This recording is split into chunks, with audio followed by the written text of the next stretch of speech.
Hi, all people in video land, wherever the camera is. I don't know. Hopefully there's somebody there. So I'm going to be talking today about, at the Media Lab, the work I was doing, just to give you a historical perspective, was smart spaces, trying to understand people in spaces, usually with cameras, sometimes with microphones.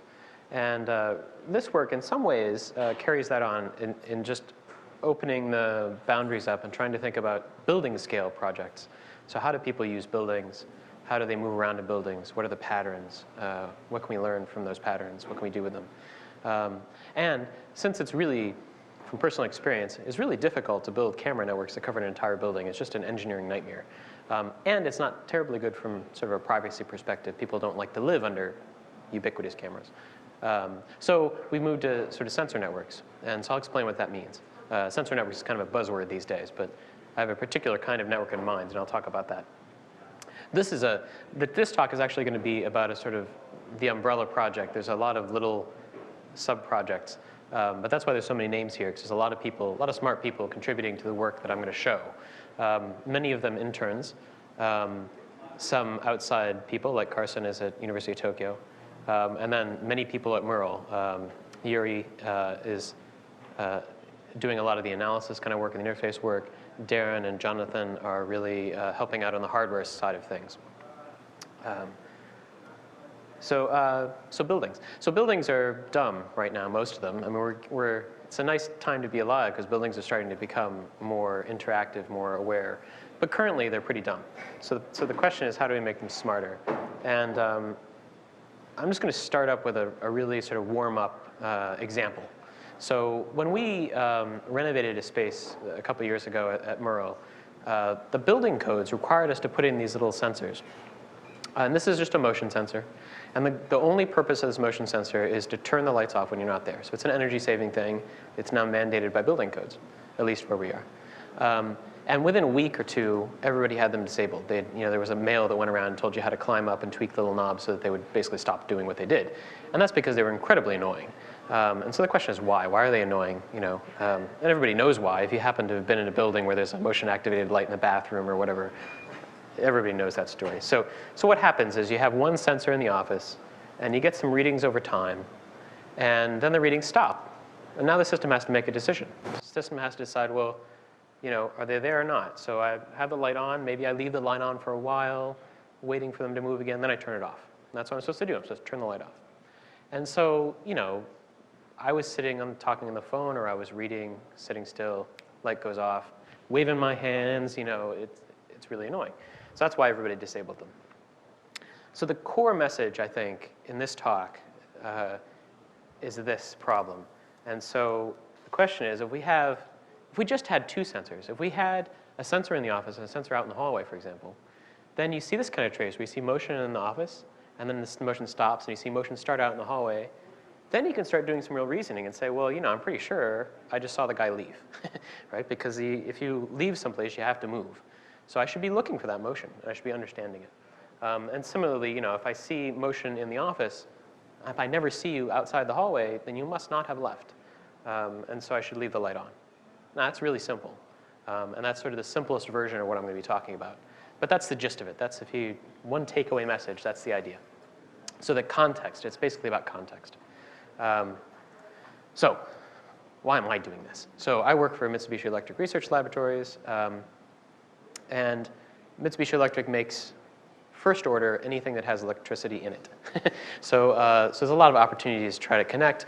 These are all things we're thinking about. I mean, there's a lot of groups thinking about elder care, Georgia Tech and CMU and some people at MIT, in the home, essentially. Some people thinking about nursing homes. And we're thinking about that too. But there's also sort of a security business that we're involved in. We make basically everything all building infrastructure, heating, lighting, security, access control, things like that. So there's all sorts of systems that could leverage better context. If they could understand how people were using the buildings, they could be more efficient, more useful, more reliable, more informative, depending. So this is sort of this is just my little laundry list of, what I force myself to think about occasionally to make sure that I'm connecting, to motivate the work and make sure it's going in a direction that makes sense. So Sensor network. So I told you, I promised you to talk about what I meant about a sensor network. So there are a whole lot of smart people thinking about the network part of sensor networks. How do you do distributed algorithms? How do you load balance? How do you mesh network in a way that's energy efficient? All this stuff. I'm not thinking about that. There are lots of smart people thinking about that. I'm really thinking about the sensor side. What do you do if you have a sensor that's the size of a building? What does that feel like? How do you use it? And so the network part really for me is just about getting the data back to some place where I can touch it and look at it. So it's really about the sensors. So the sensors we have in the building right now, we've sort of done a phased deployment. And we started with these, this very smart fellow, Emmanuel, who I think, I'm not sure if he has a job now or not. I think he's looking for a job, so you might want to look at him. He worked with the House End project. Stephen and Tilly, for those people who know, is part of that project as well. And so this is a system based on the MITE board. So this is the MITE. It's a radio processor board that they use in their projects. And he was an intern at MERL a couple summers ago. And he helped us put together this motion MITE. So it's an off-the-shelf motion sensor, same motion sensor you'd find in any motion-activated light or appliance you'd buy. So these are really cheap, reliable, well-understood things. And we hooked it up to their board so that we could get wireless communication. And we installed a whole lot of them. So MERL is now covered with sensors. I say second implementation because a lot of this work is informed by a small camera network that we put up and collected data from. So roughly 20 cameras in a small part of the building. But this was the real target, having some sort of low-cost, easily installable system. And the next generation of stuff we're thinking about and the next generation of installations is this sort of board that we, Darren and Jonathan at MERL, designed, which is it's 802.15.4, so it uses standard radio, a standards-based MAC. It does reliable communication. It can do all these wonderful things that Jonathan has managed to make it do. And it runs on a battery for a long time. So for a research prototype, this is key. We can lower our installation costs to nearly nothing. They come in a box with a magnet. We literally just stick them up on the ceiling, and then we just let them go. And they'll run for long enough that we can do our experiments. So this is a little wonder of technology. And the amazing thing about, if you haven't been, I suppose this is a very much a, that's okay. Come sit down. If you guys are mostly software people, you might not be paying attention. I don't know. But this device, you can order the parts, send them off to a prototype place, have a couple hundred built for practically nothing. I mean, it used to be you had to make your own circuit boards by etching them, and that's just not the case anymore. So the cost on these things is coming down, surprisingly, to me anyway. And you just need a person like Jonathan who knows what he's doing, and then he can make these things. And it's a lot of fun, actually. What's the communication range? Communication range. It's 802.15.4 is 2.4 gigahertz, so it behaves somewhat like 802.11b. You can, in the sense of what it penetrates, so you get a sense for that. And the range is maybe not quite as much as 802.11b. It's lower power. It's lower bandwidth, though. It's only 256 kilobits. So, in a space you could probably, since this is very open, I bet you could put a receiver in the middle and get the whole room. But when you get into walls, you have to worry about plaster sort of absorbs it, so you have to worry about the structure of the walls. At MERL, I'll show you a map in a second. At MERL, we have about, I think, 7 of the old style receivers covering about 3,000 square meters. And these are supposed to be a little bit better on the range. This also has this chip right here is the radio chip. It implements the MAC. It does AES encryption. It's just crazy. This whole thing draws, the reason we can get 3 years is because this whole thing, while it's sensing, draws about 50 microamps. So that's running the sensor, doing some signal processing on the microprocessor, sleeping. And then when it wakes up, it wakes the radio up for a couple milliseconds, sends a packet, goes back to sleep. So the duty cycle is really low on the radio. So why simple sensors? I'm going to occasionally box out little TRs. You can get these on the MERL website. They usually are other publications, but just to save space, I just mark out the TR so you can go get them.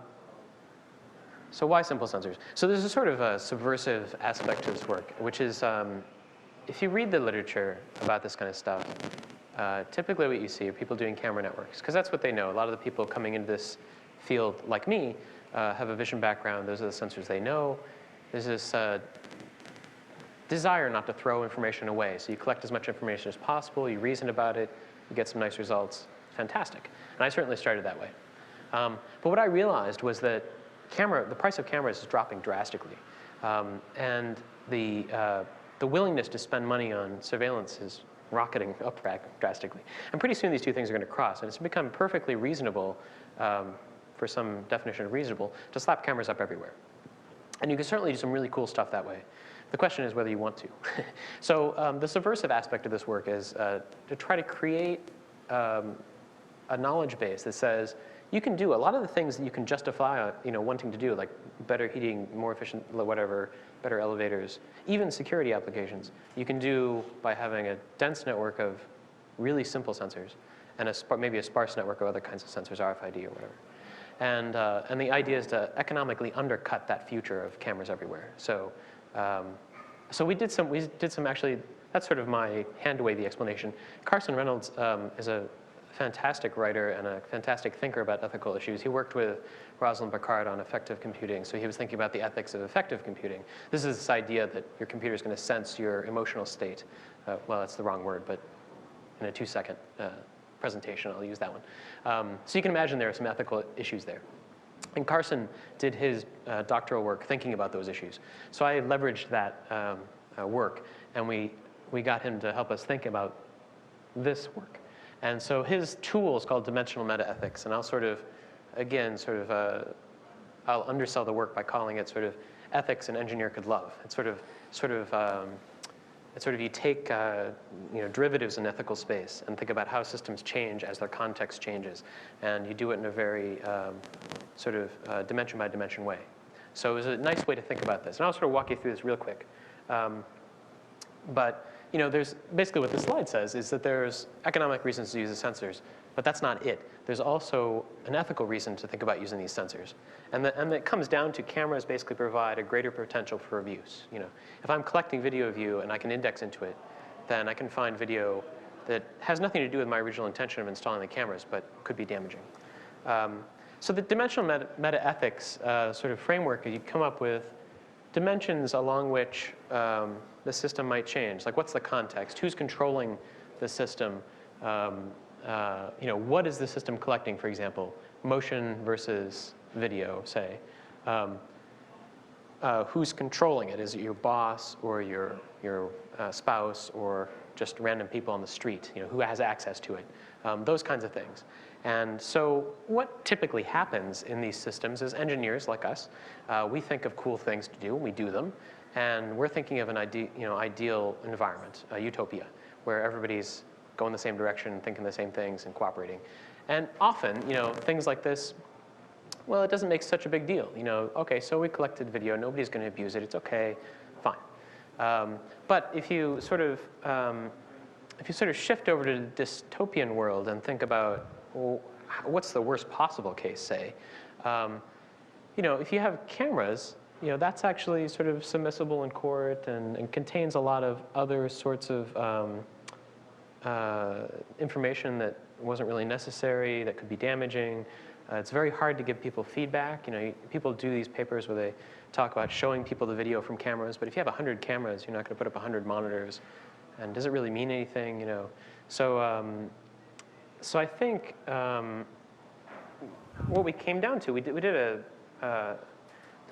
this feedback and transparency issue was sort of the central issue, that it was hard for people to understand.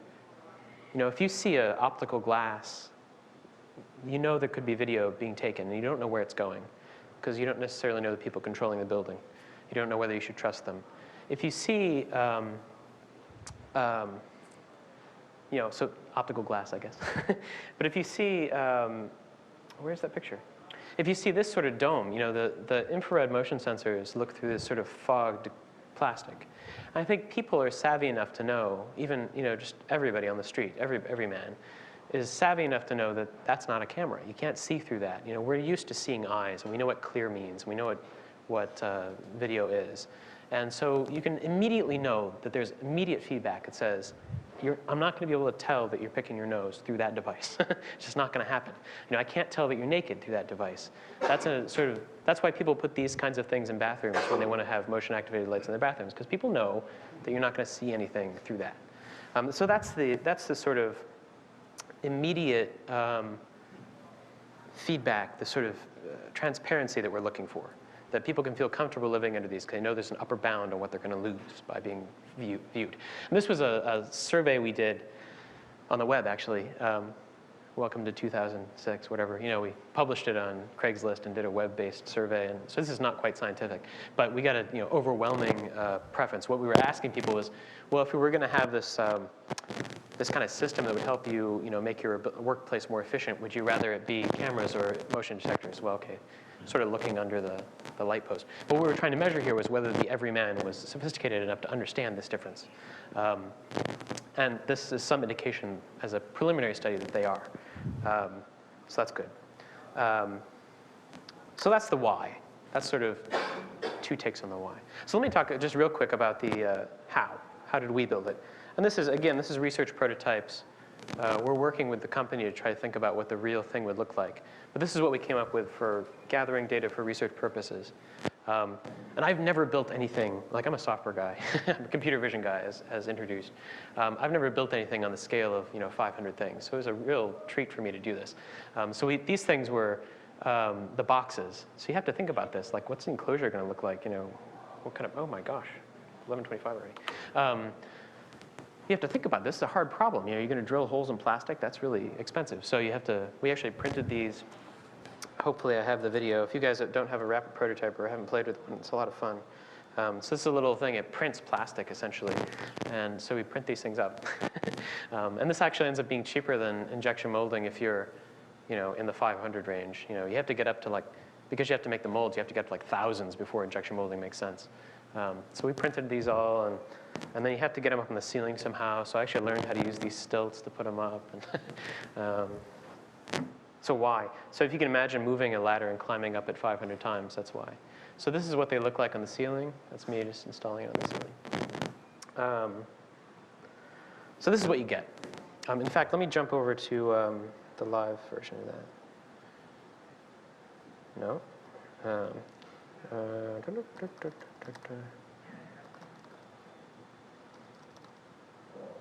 So this is just a little data viewer. When I'm at home, I just show I show people walking around the space, but you get a movie. And all demos are better in fast forwards. This is obviously, time's ticking away very fast here. But what you're seeing is this is a map of MERL. If you've ever been to MERL, the elevators are here, reception lobby, kitchen, seminar room. I'm giving a talk. I happen to be giving a talk about this exact stuff. People's offices are around the outside. So what you're seeing is people walking around the hallways and the lobbies and the meeting rooms and stuff like that. And what happened now is at 12:53, there was a fire alarm. So this is what evacuation looks like. People are flowing out of the meeting room, down the stairs, and leaving the building. So this is the kind of thing that I really wanted to get to. This is like peel off the roof of MERL and look down in it and see where everybody is. And it's a kind of view that's very difficult to create from a camera network. Unless you have very dense cameras. This is my boss doing a sweep to make sure everybody's left the building. And then there's one person who gets left behind in the bathroom. They come out in a second. And then it jumps forward in time, and we see people coming up the elevator, going to the kitchen. And we see people come up the fire stairs because they didn't want to wait for the elevator. And you can sort of see people reflow back into the space. So this is exactly what we're trying to get at. We're trying to understand how do people use buildings? What are the patterns? What can we get? So that gives you a sense of the data. So let me jump out from this. Okay. So how do you use a sensor network? Okay, so then the question is, well, we got the data. We've been collecting data for about 10 months. And we got the sort of phases. So from the 8th floor, we have about 10 months of data. And so the question is, well, how do you get stuff out of that? And at this point, I may run out of time, actually. There's 2 parts, there's sort of 2 takes on this there's many takes on it. There's 2 takes that I'm attached to. I'm trying to cut one of these out of the talk, like it's like killing puppies. Like I can't do it. So I'm going to try to talk about both. But I'm going to talk about this one first. And hopefully we'll get to that one. I guess there's an hour and then a break and then maybe another half an hour. So this stuff relates to the really interesting demos I want to show. So I'm going to try to go through this at a very high level, and then hopefully leave time for talk about this and show the demos. Well, we'll definitely show the demos. Hopefully I'll talk about this. But the schism is, do I think about things in a building way? Am I really interested in thinking about the building understanding itself?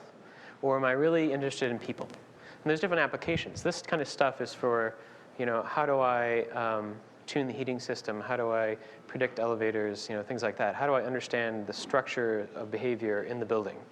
And then this one is really about people. It's really, if I care about people because I'm doing surveillance or security, or I want to do really careful census for disaster recovery, things like that, then I have to sort of think about things in this way. And I'll explain what those mean, what those two things are. So we're going to start there.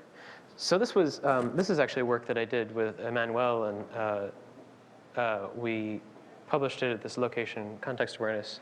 Hopefully we're going to publish it somewhere else, but this is the current publication. And the idea is, I said I wasn't really thinking about the distributed processing part. So we tried to make a nod to it here in the sense that we're trying to find things that are local. So we can build local detectors that only use local information. Because in sensor networks, there's this idea that you want information to travel locally so you can save on communication costs. So you want to aggregate information locally, abstract it, and then only send a small amount of information upstream, because that saves energy. So although we're not thinking about that very carefully, we're certainly thinking about it a little bit in the way we're designing our algorithms for the building. And the other reason to think about locality is that hopefully you want to be able to build relocatable things. You don't want to have to customize the network to every building. So every building has junctions in the hallways or corners or meeting rooms. And you want to be able to build models that can be reused. There shouldn't be, we're all people. There are probably some differences in the way you guys use hallways and I use hallways, but I bet they're really subtle. We're probably very similar. Meeting rooms, things like that. So I should be able to learn models here and pick them up and put them over there. And of course, there's domains. Picking up models that I learn here and putting them in an industrial setting, maybe not so good. But the assertion is that there's a small number of local models that we want to learn. So we build this hierarchy. And this is sort of, there was this work by Aaron Bobek a number of years ago about gesture, hand gesture. And he was thinking about, well, what are the different kinds of models we need to use? What kind of information do we get out of them? How do we think about gesture? If I have a kind of gesture I want to recognize, can I go to some list and say, well, it's this kind of gesture, therefore I need these kinds of models, and this is the kind of information processing. So we're going to try to do the same kind of thing. So we build this hierarchy. And the movement, activity, action comes from, those words come from Aaron. But we're going to reuse it in the sort of building context. So motion is the bottom. There's no context. It's just one sensor. Is there motion under the sensor? Not a whole lot you can get from that. But this is going to be our hardware sensors. And then as we go up, we're going to get more context. We're going to get more spatial context in the sense that we're going to look at clusters of sensors. And we're going to add in other sorts of information. So for movement, we're going to think about no temporal information. We're going to build straight up detectors, static detectors. And obviously, we're looking at temporal sequences of data, but we're not going to model the temporal sequences. We're just going to model whether things are there or not. And then as we move up, we're going to add in temporal structure. So these are more harder models to evaluate, so things like maybe Markov models. But since we're abstracted up, we're going to have less input data. We're going to have higher level data to think about. And then at the top is this sort of action is the idea of having the context. Walking down the hallway to a certain place is an activity, but going to get your mail is an action. You need to know that that's the mail room. So it has special meaning. It has some link into the context. So this is a sort of hierarchy. I'm going to try to break the work up that way. So the motion is, we've implemented it in hardware. Very simple. I've already talked about that. So yeah, these numbers are all old, actually. I should update those. So what's a movement? So a movement, so imagine this is a little chunk of hallway. So imagine there's a crossing hallway. And these are 5 sensors, one that covers the intersection and some context. So we basically just enumerated all the possible things that can happen in that kind of space. So there can either be no motion, there can be someone loitering at the intersection, there could be someone walking through the intersection, There could be someone turning corners in various ways. There could be people appearing and disappearing, assuming that there's offices that aren't observed, for example. So this is an indication of somebody, say, coming to a space and disappearing into an office that's not observed. So there's this sort of a set of things that we can expect to see in these kind of chunks of buildings. And we're going to try to learn those. And so we build, we gather data by hand, and we do a boosted, I hope that wasn't 11. OK, we build a boosted set of detectors so that we can detect these, literally they're going to be detectors. We're going to detect these events. We're going to take that activity, the sort of motion at the intersection, say, of a hallway, and abstract it into a higher level label that's something like someone walking through or somebody loitering or whatever. So we're going to reduce the dimensionality and also have higher level labels. So in all the results here, I'm going to show this map. So this is a map of MERL, the 8th floor. So the elevators, we already sort of talked about. Can't I get my little cursor to come up? Anyway, you can read. And this gray area is the part that's actually observed by the sensors. And what I'm going to show is these sort of really abstract map. It's like a sensor map. And so it's just going to be just the sensors. So kind of keep in mind where things are, just to reduce the clutter, essentially. And then dark things are going to generally be high probability, and light things are going to be low probability. So this is showing a particular probability distribution over the space. And so that one happens to be turning. So this is the probability of seeing a turning event at a particular location. And this is really, it's not terribly meaningful, except that just to validate that we're not seeing turning events where they aren't possible. And we do see them where they are possible, and where they're the only option, we see them all the time. So that's good. It makes us feel good about the detectors, that they're doing their job, for example. But that's just to give you a sense of what that display means. So similarly, we can make a straight, walking straight detector. And again, in places where you can't walk straight, you don't see any probability. In other places, this is actually normalized differently. This is normalized by the maximum in the environment rather than per sensor. So what this is really showing you, I like to say this is the first example of a computer being as smart as a building, because a carpet, really. So this is a carpet wear predictor. If you walk into a building that hasn't replaced the carpet in a while, you see where people walk. You see what the high volume pathways are. And that's exactly what this map is. This is showing you where the high volume pathways. So people walk, coming from the kitchen, there it is. Coming from the kitchen, they'll walk this way, which is interesting because they could walk a shorter path this way, except that there are secure doors in the way and they don't like using their card. So this is an indication that people will avoid secure doors in our space. So just to give you a sense of what those maps mean. So as we climb up the, oh yeah, I just pointed at those. These are the secure doors, and there's the coffee. So researchers work down here typically in here, and that's the coffee. So I can show you maps all day, and you can say, oh, they're pretty maps, but it doesn't mean much. So what we did was we presented people with these kinds of maps, and we asked them questions like, where do people stand around in the space? The people at MERL are experts in the space. They walk around it every day. They know how people behave. So we did a survey, and we said, please mark up where you think people stand. And then we generated those probabilities from data. And nobody had seen the generated maps. So that's the survey. This is the map. Nobody had seen these kinds of maps yet. We hadn't done them. So we did the survey first, and then we looked for the data. And so this is just to show you, just to give you a sense that, in fact, it's sane. There's agreement. So people, stand around in meeting rooms, call it loitering or whatever. This is actually a dead sensor. That's why it's white. People stand around the meeting room, the lobbies, things like that. It's interesting to see that people overestimate how much time people spend standing outside of certain people's offices. They're certainly there in the data. And you can see it because you have a Mitsubishi projector, so that's good. Most projectors don't pick that up. So there's some fundamental agreement between the survey and our real data results. So let's climb up the hierarchy a little bit, so I still have time.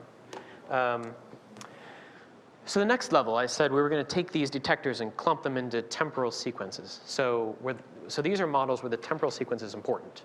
It matters that you do a certain thing in a certain way. So the two things we're going to look at in this talk are visits and meetings. So we define a visit as someone coming up to a space, stopping, loitering, and then leaving.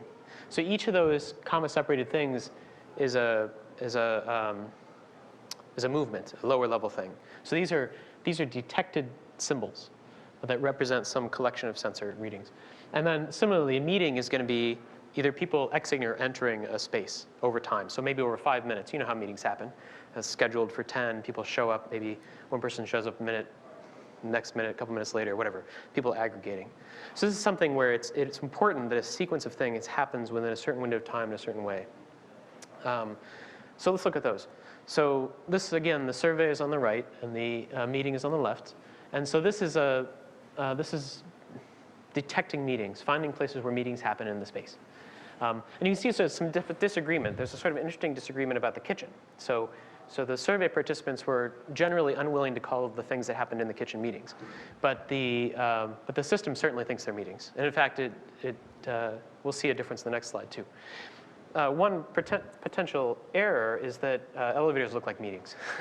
And you can see why that is. With this relatively simple model, people are aggregating there and leaving there. So it looks like a meeting place. But you see it looks less like a meeting place than the meeting rooms, which is good. So this is where the disagreement comes between the survey participants. So now you ask, where do people visit? So where do I go and dwell for a short period of time and leave? How did you train these detectors? We didn't really. We basically wrote down Markov models to say, I want to see these kinds of symbols in this order. Go.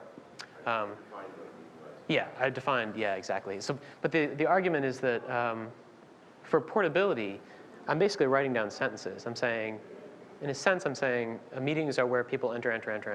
Go look for that. And so it's good that it worked, because that means I can go to a new building and come up with new sentences at a very high level.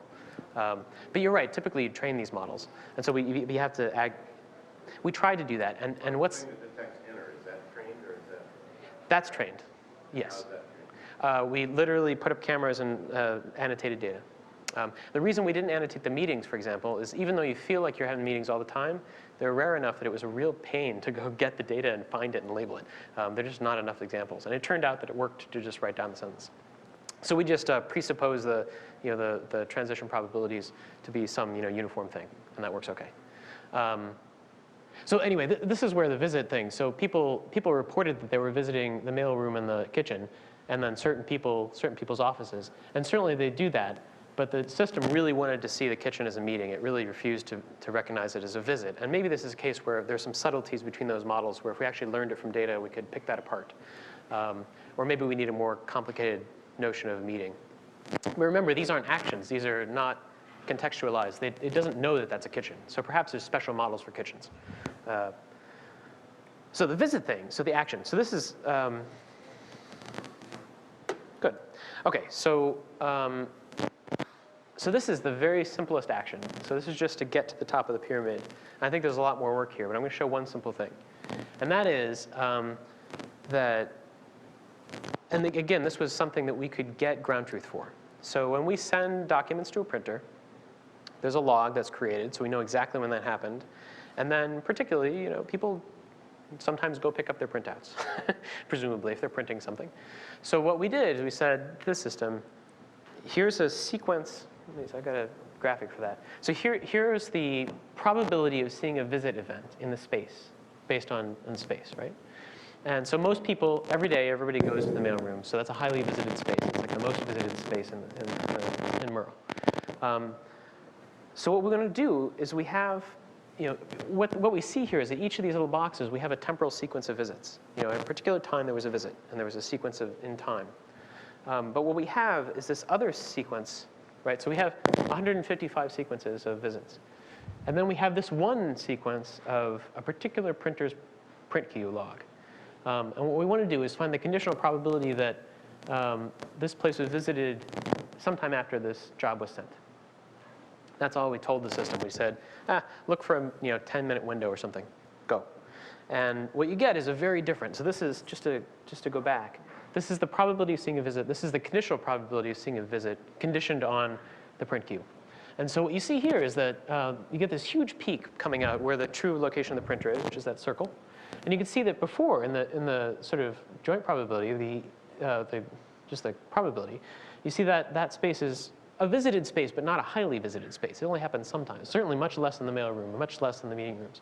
But when we condition it, we get a much different answer. And this, it's hard to tell with the gamma, but that peak is much, much higher than every other peak in the plot. And actually, the other peaks make complete sense. So what do you do after you pick up a printout? Well, you go to the fax machine, you go to the meeting rooms, you go to certain people's offices. That's what these secondary peaks are. And we didn't tell it to pick the first visit, so it's happy to pick other ones. So this is the kind of stuff. So what this says to me, and I was very excited when this happened. And we can do it with other printers, obviously. What this says to me is that the pyramid is working to at least some degree. All the little pieces, we've taken the motion activations, we've turned them into movements, we've recognized them as activities, and now we're contextualizing them into actions. And that whole pyramid has to work at least somewhat to get this result. So this is a sort of a validation that that whole structure is working to me. And I was very excited to see this. On the other hand, finding printers is a little silly because you know where they are. but again, just to remind you, we have ground truth for this, so we can get it. And so we're closing that loop. We're doing real experiment here and validating this result. Can you clarify, so that Yeah. the high probability there is actually determined by the system by looking at somebody printed it and we saw someone have that. That's right.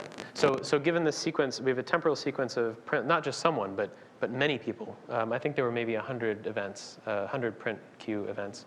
And so for each of those events, indexes into time, and we look to see if there's a visit at that place nearby. So we're doing sort of a sloppy sort of correlation. We're trying to find things that may have a windowed offset, but we're trying to find correlations there. And that works even though Co-occurrences. you don't have an association between the person and the That's right. Yeah. So the next thing I'm going to show you is about how do I show that a person went from here to there. That's a very good point. Thank you. I usually make that point. This part of the system has no idea where you were, where you came from. All it's looking for is that particular location of visit. And it doesn't know that it's, if I printed it, you could go pick it up. That's OK. It'll count that as a hit. You could think about reversing this equation and look for, when I send a job, where do I appear in the space? And I could try to find people's offices. And we thought about doing that. We haven't done it. Does that answer your question? And then there was a question. Yeah, I was just going to ask if you tried to find people's offices. Yeah, it's something we thought of. At the time when we did this, we didn't have enough data, and now we do. We just haven't gone back to do the experiment because we were doing the other stuff, which I'll talk about in a second.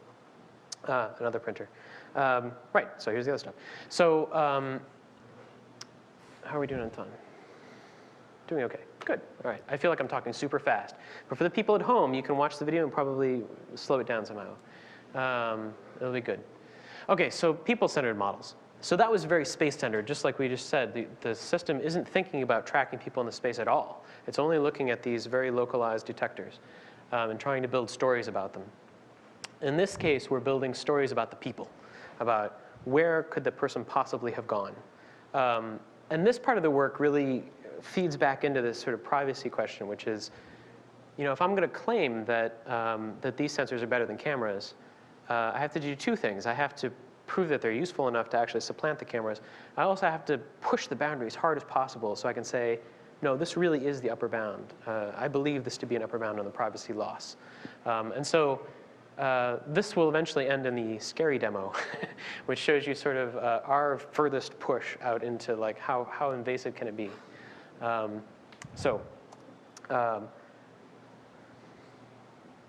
So before, we were talking about the activations of the sensors, and we were building detectors on them. Now what we're going to do is look at spatial temporal sequences of activations. And we're going to say, when people walk through the space, they create this structure, a chain, in the data. And because our sensors are dense, it's relatively easy to do that chaining. Unlike a camera, if you have a camera here and a camera 50 meters away, a lot could have happened. And I have to hypothesize all that. I could have gone this way. I could have gone that way. There could be someone with a similar shirt. It gets messy.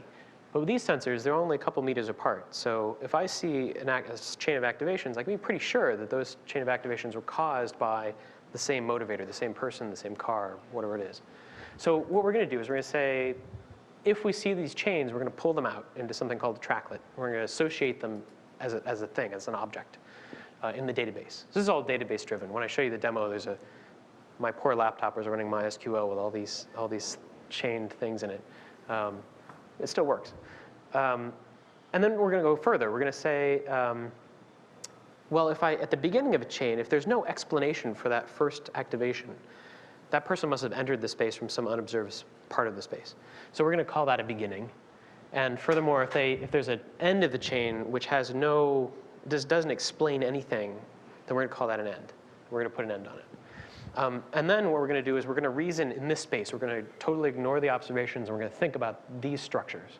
So now it's just a different cut on the data. We're trying to abstract it, again, do dimensionality reduction and abstract out some high-level description of the data that we can reason about quickly.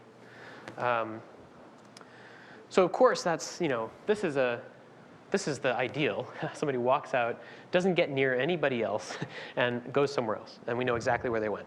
But of course, the problem with these sensors is that they don't give you very much information. Again, if two people cross paths, I can't tell that I'm wearing green and you're wearing blue. I don't have a camera. So what we do is we put these joins and splits. We say, this is very much classic tracking. Both of these observations explain this one. So we're going to link those together and do a join. And we're just going to take that ambiguity and stuff it in the database. We're not going to try to resolve it. We're just going to keep it around. And similarly, if we see a place where two tracklets can be explained by the same tracklet, we're going to call that a split. So this would explain, for example, if someone comes out of A and someone comes out of B, they meet up in the hallway, they walk for a while, and then they go their separate ways. That's what it looks like in a graph. So this is the sort of the next most complicated graph. And we don't really have any way of knowing that A went to Z or A went to Y. It's ambiguous. We can't tell. Yeah, I should have been clicking those. So in the demo I'm going to show you, just to start getting you warmed up, because the display is, if you don't understand it, you haven't been introduced, you can be a little busy. So I want to give you pieces at a time. So this is a piano roll of data. So there's sensors this way, up and down, and time this way. And whenever a sensor activates, it drops a little blue dot. So you see these structures, right? These are people walking down hallways. And so when we overlay the tracklets on top of them, this is what we get. So what you see here is that here's a start. Where's my pointer? Anyway, the little red triangle is a start, and the little white box is an end. And then these are the ambiguous reasons. Even though you can't tell it from the piano roll, these are probably spatially nearby each other. Because we have to unroll 2D into 1D. So there's places where we break loops. So this is a case where these two paths were near each other. And you can see there's a lot more complexity than what I had on the screen, because this is trying to record every possible ambiguity. So it gets a little messier than my nice plot. And you can have arbitrary graphs where people, we can do reasoning about, C could not possibly have gone to W or X because this is a directed thing. And these graphs can be arbitrarily complicated. And in fact, as the population of space goes up, they become arbitrarily extended because they just keep going. So one of the scary demo, the sort of surveillance demo, is we decided to try to build a system where a person could interactively disambiguate this graph and say, using their knowledge of the space, their knowledge of people, perhaps other sensor modalities that they have access to, they can disambiguate and pick out a particular graph and help the system to say, well, I know that A went to Y. And so the demo I'm going to show is sort of a graph explorer. And it looks like this. So again, this is the piano roll, the tracklets on it. The red path is the current sort of explored part of the graph, the current subgraph that the person is interactively exploring. And you can see, again, we have the little components, the ambiguities, the begins, the ends, and the tracklets. And then at every instant, the person's job is to disambiguate these kinds of situations. And in order to help them do that, we have sort of a cut on the graph. So this shows your current temporal slice on the graph. And you have things that you've chosen, and then things that you have yet to decide between, accompanied by, in this case, video evidence. And we also give sort of a spatial view in that. So the red path comes up here, and then there's an ambiguity. Either the person goes left or right, and the person has to disambiguate that. So the way to think about this is, one way to think about this is that these sensors provide contextual information that's ambiguous. And you can use that to improve a number of systems, heating systems, whatever. In this case, we're improving a camera system. So we have a limited number of cameras in the space. We're going to try to use the contextual information to make the cameras more powerful. And then the output of this, well, that's just the video evidence. The output of this process, then, is a collection of video evidence and a track of the person through the space. So Yeah, that's a summary. So let's jump to the demo. Let's see here. This takes a little bit to start out. My poor laptop is somewhat unhappy about being made to do this. So there's actually a bunch of really interesting demos. I'm going to try to get in before the end. I want to get in this one. And then I'll go back if people are interested, and I'll do some of the other demos. So you're going to see exactly that display I just sort of walked through. And what I'm going to be able to do is make selections on the space. And I'm going to be able to search in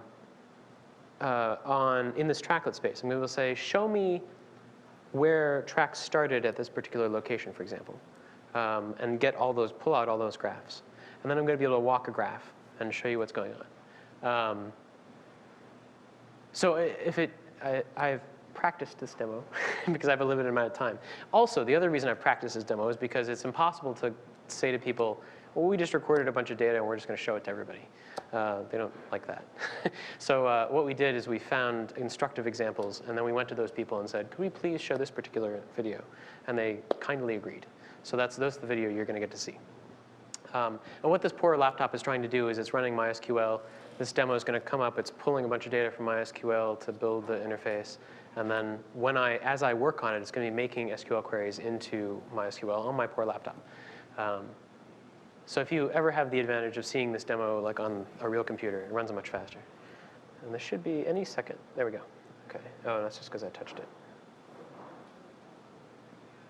So one of the cool things behind the scenes, I'll just keep talking, is the way that we format these SQL queries. This was one of the many things that Yuri contributed to this project was he really figured out how to craft these SQL queries so that they were efficient and so that they returned ordered lists so you could admit errors and things, and it's very cool.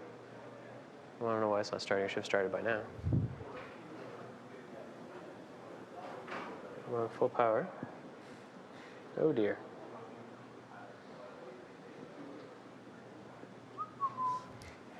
So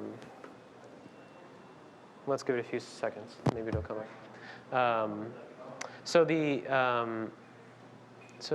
There we go. OK. So again, you see this sort of layout of the space with the sensors going off. And now we have these cameras. So we have several cameras. There we go. We have several cameras scattered throughout the space, but not really dense enough to give you a feeling for what's happening in the entire space. So that's where you get this. You see people walking down hallways and stuff. So what I'm going to do, I'm going to pull out a particular person's office. I'm going to say, show me tracks that start at that office. And there they are. So I just did a little query and pulled them out. And I can look at just that list of hits. Let's take that one. And then this is the graph. These are all the graphs. And if I zoom in, we start to see the actual graphs. Like there's a beginning. There's a deterministic graph. Here's the beginning of my hit. This is the one that I just queried. And there it is. So this is the first tracklet. So the person comes out of their office and walks this way, and then passes in front of some cameras. That's what the little white boxes mean. It means there's video evidence of that part of the track. And then they continue on to this part of the space, and they get lost. So let's explore that. I'm going to say explore. I'm going to select that track. And then it shows me the video evidence. Here's the person.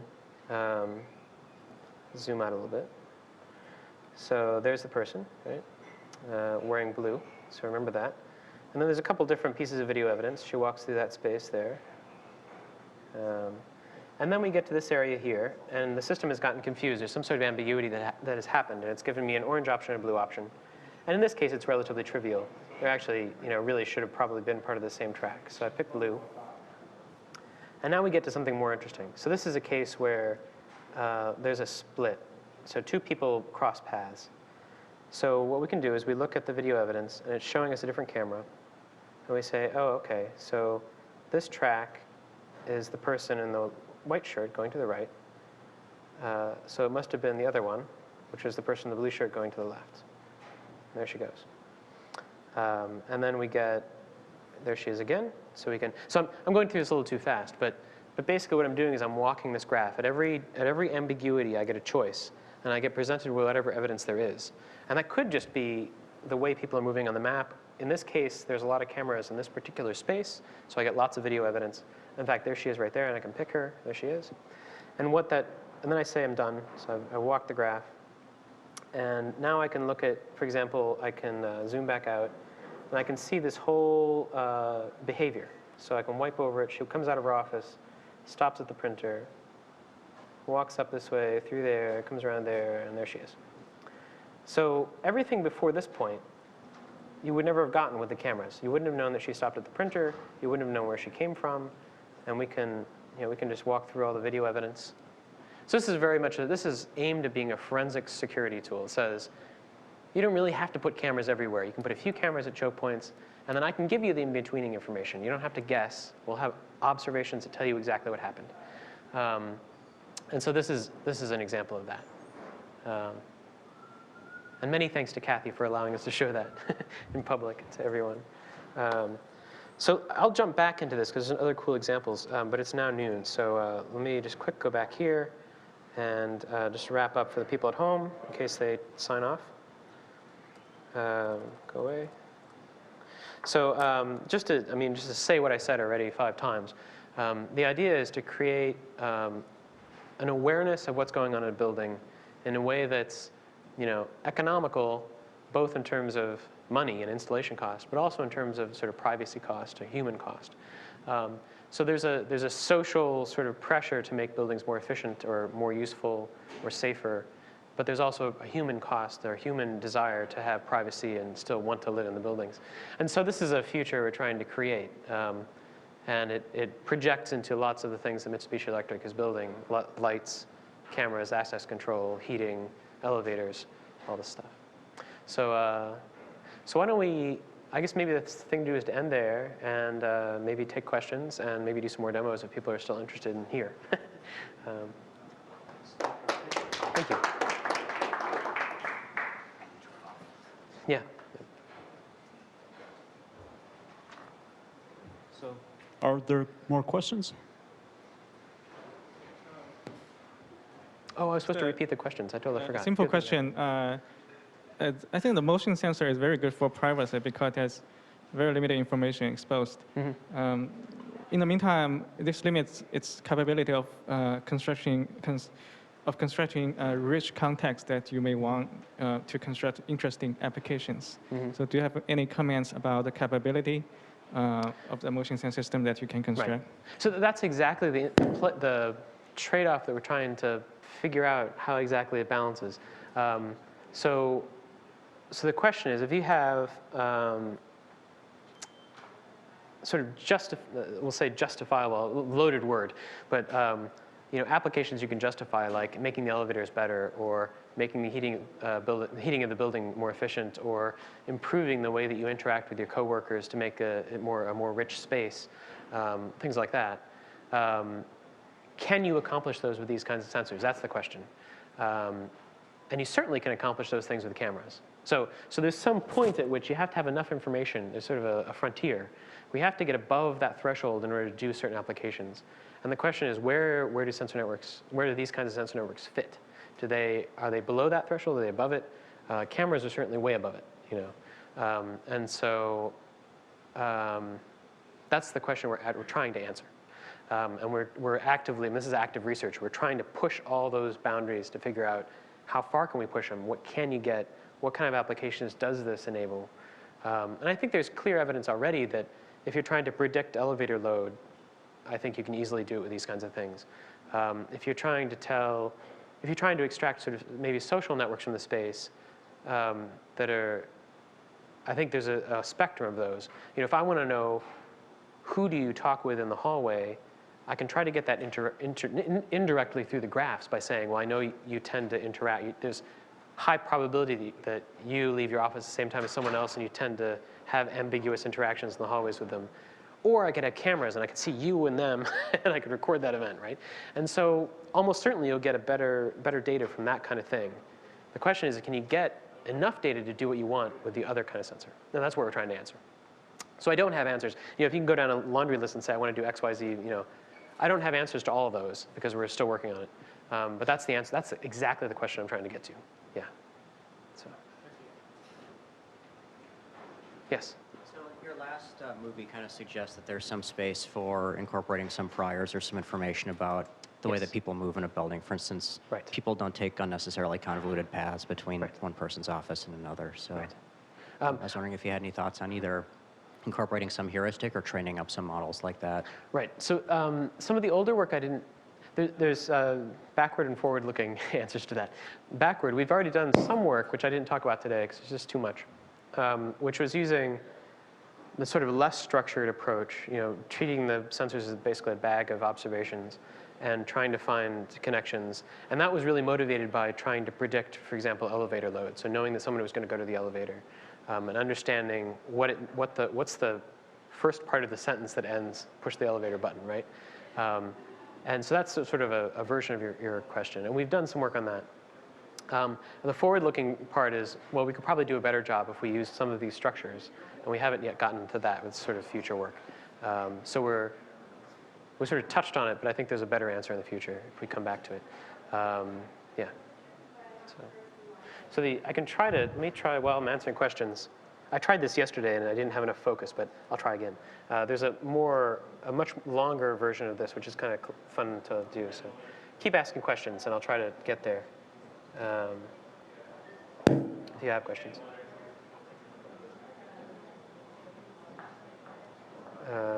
Let's see.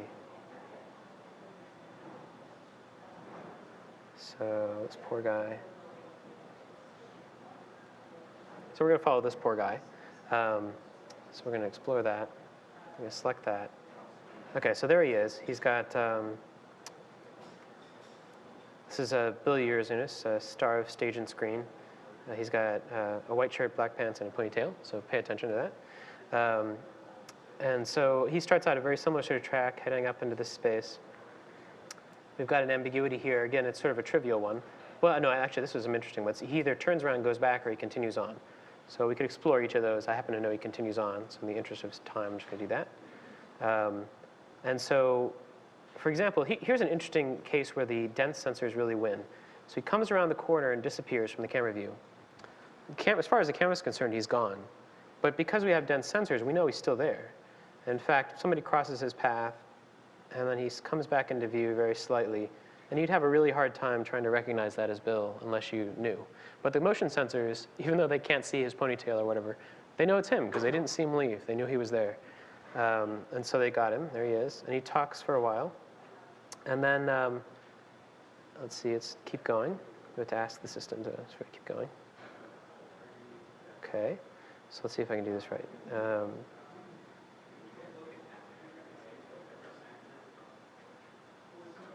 OK. Zoom out. So he heads away from this area. And then he ends up, I believe, here. And we lose him again. So I look into the future. And I think there he is going back. OK, so now that I've got it in the computer, let me play it and show it to you. So we've got this whole interaction. It starts at 10:51. And it ends at 10:52. That can't be right.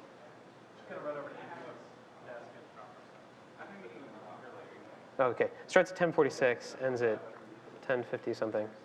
So it's a big chunk of time. And basically, we get all the video evidence. So what he does is he leaves his office. He goes to talk to one of the administrators for a while, for a few minutes. And then he disappears into this horrible ambiguity, which is the kitchen, right?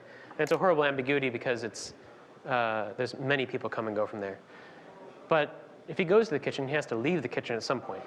And it just so happened that in this case, it was relatively easy for me to find that leaving. And we don't know it's him except that that track goes back to his office. So we have some reason to believe it's him. And then he walks in front of a camera. So there he is. That's the video evidence. And in fact, we got him. So this is his entire like coffee break, basically. So he comes out of here and goes up and gets coffee and goes back. So that seems like that's pushing the boundary pretty high, right? Like we can make these stories with just a few cameras and a bunch of sensors. We can make these stories that have pretty detailed descriptions of what people do during the day. So that's an indication that this boundary is pretty high. On the other hand, we don't know that he did anything embarrassing while he was walking down the hallway. So that pushes the boundary down. So that's this trade-off. That's sort of that's the scary demo. So. Okay, for those of you who can join us for lunch, please feel welcome, and let's give a final thanks to our speaker. Thank you.